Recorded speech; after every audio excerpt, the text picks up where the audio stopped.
আসসালামু আলাইকুম বন্ধুরা, আজ আপনাদের সাথে শেয়ার করব কর্ণফুলী নদীর পাড়ে বন্ধুদের সাথে কাটানো দারুণ কিছু মুহূর্ত।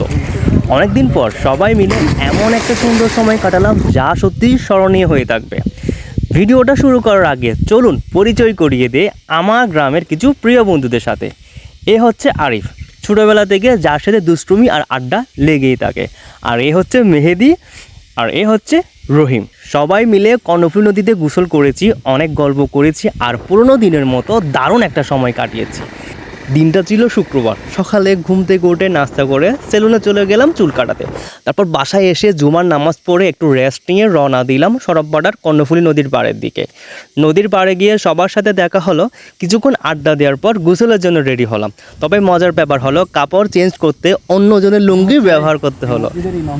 লুঙ্গি কিছু করার নেই, আমরা এক্সট্রা কোনো লুঙ্গি আনি নাই, ওই জন্য চেঞ্জ করতে হচ্ছে। এরপর শুরু হলো ডেজার্টে ওঠার পালা। অনেক কষ্ট করে আমি আর আরিফ ডেজার্টে উঠলাম। ডেজার্টে ওঠার জন্য একটা বাঁশ আর একটা বড় পাইপের উপর ব্যালেন্স করে হাঁটতে হয়েছিল। ওঠার সময় কোনোভাবে পার হলেও গোসল শেষে ডেজার্ট থেকে পাড়ে ফেরার সময় আর সে সাহস ছিল না, কারণ তখন পা অনেক বেশি পিছল হয়ে গেছিলো। তাই শেষমেশ এভাবে পাইপের উপর বসে বসে পাড়ে আসতে হয়েছে। আলহামদুলিল্লাহ সুন্দরভাবে গোসল শেষ করে পাড়ে এসে কিছুক্ষণ আড্ডা দিলাম। তারপর সবাইকে বিদায় জানিয়ে বাসার উদ্দেশ্যে রওনা দিলাম। ইনশাআল্লাহ কুরবানি ঈদের পর আবার সবার সাথে দেখা হবে, আড্ডা হবে, নদীর পাড়ে গোসল হবে আর ছোট্ট একটা পিকনিকের আয়োজন হবে। সবাই ভালো থাকবেন, সুস্থ থাকবেন, আমার জন্য দোয়া করবেন আর আপনাদের জন্য অনেক অনেক দোয়া রইল। আসসালামু আলাইকুম। কেমন লাগে? ভালো লাগে। দুটো তো মসুর ডেকে রাখতে